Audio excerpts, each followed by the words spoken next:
The momentum of the Allied troops landing on French soil hastens the war's end. 11 months after the invasion, victory in Europe is declared.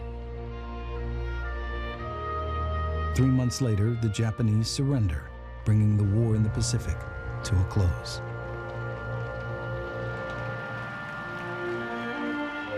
When the whistles blew, people hung from the windows throwing confetti, cheering and waving flags.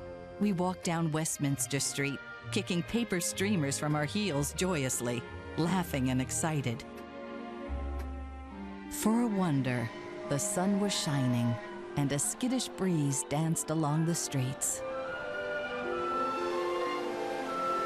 For the first half of the 1940s, Americans shared a common purpose: to win the war in Europe and across the Pacific.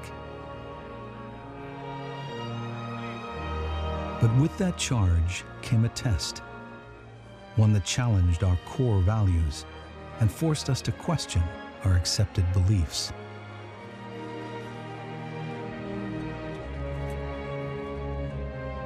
The honest truth is that I don't want to leave the shipyard. I took a last look around, realizing how much I love the smell of hot metal, the frying hiss of the rod, the satisfaction of laying a smooth weld.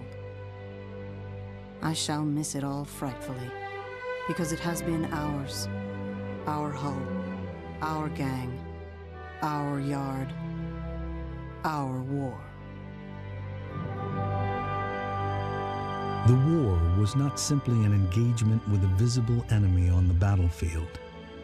It was a crucible for change at home that led us into the modern era.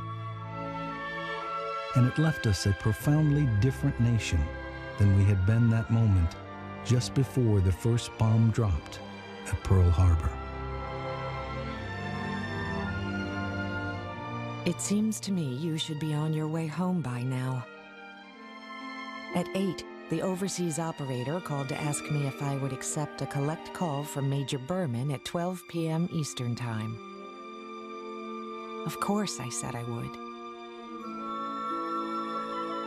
It was the best phone call I had ever received in my life.